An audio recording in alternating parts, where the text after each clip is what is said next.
Hello friends, welcome back to my YouTube channel Nigam Gyan. मैं हूं आपका host advocate Kushaldeep Shukla. Friends, जैसा कि आप सबको पता है कि आपका यूपी एपीओ 2022 का जो एग्ज़ाम है वो 21 अगस्त को होने वाला है। तो ऐसे में क्या होता है कि हमारी सारी प्रिपरेशन अच्छे से चल रही है। आईपीसी, सीआरपीसी, एविडेंस और पुलिस एक्ट भी हालांकि ईजी लगता है हमें। सबसे टिपिकल या सबसे डिफिकल्ट चीज़ जो लगती है वो है पुलिस रेगुलेशंस, क्योंकि उसमें बहुत सारे पैराज हैं और सारे पैराज बहुत बोरिंग है, उनको याद करना थोड़ा सा डिफिकल्ट है।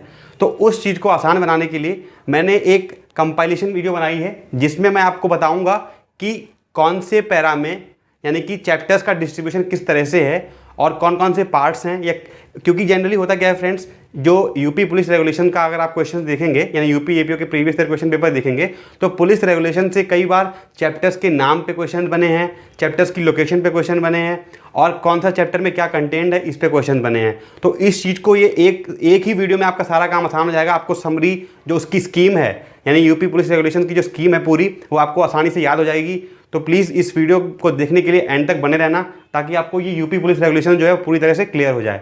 और अगर आप इस चैनल पर नए हो तो प्लीज़ सब्सक्राइब कर लीजिए मेरे चैनल निगम ज्ञान को। और फ्रेंड्स, लेट बिल्कुल नहीं करते हैं, वीडियो को शुरू करते हैं। फ्रेंड्स, अगर आप ये देखें यूपी पुलिस रेगुलेशंस तो ये मेनली 4 पार्ट्स, 37 चैप्टर्स और 554 पैराज में डिवाइडेड है, जिसमें से 27 पैराज जो हैं वो डिलीट हो गए हैं। तो यानी कि 554 में से 27 अगर आप घटा देंगे तो जो रिमेनिंग नंबर है वो अभी पैराज अवेलेबल हैं। तो इनका किस तरह से डिस्ट्रीब्यूशन है और कौन कौन से चैप्टर्स बीच में इंपॉर्टेंट हैं वो भी मैं डिस्कस करता रहूँगा साथ के साथ।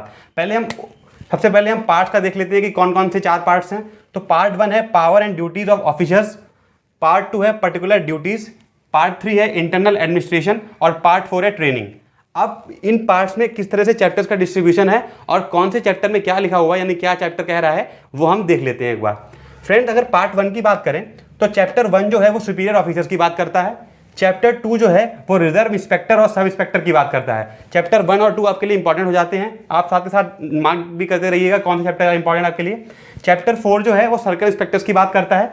चैप्टर 5 है जिसमें सब इंस्पेक्टर्स और under officer of the civil police इनके बारे में बात हो रही है। चैप्टर 6 जो है आर्म्ड पुलिस है, ये भी इंपॉर्टेंट चैप्टर है। चैप्टर 7 जो है आर्म्ड ट्रेनिंग रिजर्व और चैप्टर 8 जो है माउंटेड पुलिस। अगर आप प्रीवियस ईयर क्वेश्चन पेपर उठा के देखेंगे तो माउंटेड पुलिस से काफ़ी क्वेश्चन बने हैं। साथ ही साथ जो विलेज पुलिस चैप्टर 9 है वो भी काफ़ी इंपॉर्टेंट आपके लिए हो जाता है। तो फ्रेंड्स, आपको क्या करना है कि कई बार ऐसे क्वेश्चन पूछा हुआ है कि विलेज पुलिस जो है वो कौन से चैप्टर में डिफाइंड है, या फिर कितने पार्ट्स हैं टोटल पुलिस रेगुलेशंस में, या फिर कितने चैप्टर्स हैं, कौन से चैप्टर्स डिलीट हो गए हैं, कितने चैप्टर्स की करंट नंबर क्या है या पहले नंबर क्या था। तो इस तरह के बहुत सारे क्वेश्चंस बनते हैं। अब पार्ट 2 की अगर आप बात करो पर्टिकुलर ड्यूटीज की, तो उसमें चैप्टर 10 जो है वो reports made at police station की बात करता है। चैप्टर 11 जो है इन्वेस्टिगेशन की बात करता है। जो देखते होंगे आप सीआरपीसी है, हम जब पढ़ते हैं तो प्रोसीजर चलता है, साथ ही साथ जो पुलिस का जो पुलिस रेगुलेशंस है उसको भी साथ ही साथ उसके लिए लिया जाता है हेल्प उसमें। और पुलिस की जो आपकी जो ड्यूटीज जो रहती हैं वो पुलिस रेगुलेशन के अकॉर्डिंग भी होती हैं। तो आपको पुलिस एक्ट के साथ साथ पुलिस रेगुलेशन को भी समझना है। और एक और चीज़ मैं आपको सजेस्ट करना चाहूँगा कि आप चैप्टर्स को, मैंने पूरा समराइज वे में या सारे चैप्टर्स को इसलिए कवर किया है ताकि एक बार आपको गो थ्रू हो जाओ उससे। आपको सारे चैप्टर सारे पैरा पढ़ना थोड़ा फीजिबल नहीं होता है, तो उसमें से मैं कहीं कहीं पे मार्क करा रहा हूँ, तो वो भी आप साथ साथ नोट डाउन कर लेना। तो हमने चैप्टर 11 तक देख लिया। चैप्टर 12 जो है inquest, postmortem, examination and treatment of wounded persons, ये है। चैप्टर 13 जो है वो अरेस्ट, बेल एंड कस्टडी के बारे में बात करता है। जो ये चैप्टर 12 का इंक्वेस्ट वाला जो पोर्शन है, इसमें पोस्टमार्टम का जो पैरा 144 है वो बहुत ही इंपॉर्टेंट है और कई साल में पूछा गया है। मतलब आप 2006 से आप देखोगे अगर आपका जो एपीओ का एग्जाम, उसमें पोस्टमार्टम का para number as it is कई बार पूछा गया है। तो ये आप ध्यान रखना कि इसमें पोस्टमार्टम का पैरा नंबर 144 आप हमेशा याद रखना। उसके बाद फ्रेंड क्या है कि चैप्टर 14 जो है custody and disposal of property की बात करता है। चैप्टर 15 स्पेशल क्राइम्स की बात करता है। Chapter 16 criminal tribes, foreigners and vagrants की बात करता है। चैप्टर 17 जो है वो पेट्रोल्स एंड पिकेट्स डिफाइंड है उसमें। चैप्टर 18 जो है special guards and additional police defined है उसमें। चैप्टर 19 में एब्सकॉन्डेड ऑफेंडर्स की बात हुई है। इसी तरह से फ्रेंड चैप्टर 20 जो है वो registration and surveillance of bad characters की बात करता है। चैप्टर 21 ये भी फ्रेंड्स काफ़ी इंपॉर्टेंट चैप्टर हो जाता है। चैप्टर 20 यहाँ पे जो बैड कैरेक्टर्स होते हैं वो कैसे डिफाइंड है वो चीज़, उसमें काफ़ी सारे पैराग्राफ्स की जो है वो इंपॉर्टेंट हो जाते हैं। इसी तरह से फ्रेंड चैप्टर 21 जो है वो एग्जीक्यूशन ऑफ प्रोसेस की बात करता है। Chapter 22 records and confidential documents जो हैं उसकी बात कर रहा है। चैप्टर 23 जो है accounts kept at police station defined है इसमें। चैप्टर 25 में reporting and registration of birth and deaths, ये बड़ा इंपॉर्टेंट चैप्टर है। इसके जो पैराज हैं वो कई बार पूछे जाते हैं कि जो चैप्टर 20 जो बर्थ और डेथ के बारे में है वो कहाँ बताया जाता है और कितने दिनों में उसको इन्फॉर्म करना होता है, इस तरह से काफ़ी पैराज के पूछे गए हैं प्रीवियस क्वेश्चन को अगर आप देखें तो। चैप्टर 26 जो है जहाँ पे direction for the guidance of police officers in the time of famine, यानी कोई बाढ़ या कुछ तरह का सूखा पड़ जाता है तो ऐसे में क्या पुलिस की क्या मतलब ड्यूटी है, क्या उनको गाइडेंस होनी चाहिए, उसके बारे में डिफाइंड है।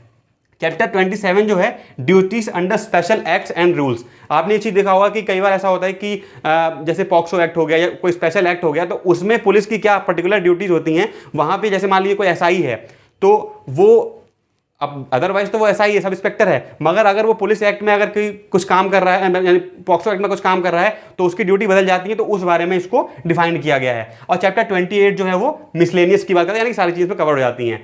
अब पार्ट 3 पे आते हैं फ्रेंड्स। तो पार्ट 3 जो है वो इंटरनल एडमिनिस्ट्रेशन की बात करता है, जिसमें चैप्टर 29 जो है उसमें अपॉइंटमेंट्स की बात हो रही है। ये अपॉइंटमेंट डिफाइंड है चैप्टर 29 में। चैप्टर 30 में प्रमोशंस डिफाइंड है, यानी कि प्रमोशन कैसे होगा, कौन करेगा, कब होता है, ये सारी चीज़ें डिफाइंड है। चैप्टर 31 में रिवार्ड्स की बात हुई, यानी कि कुछ अच्छा होता है तो क्या रिवार्ड मिल सकते हैं और कैसे मिलेंगे।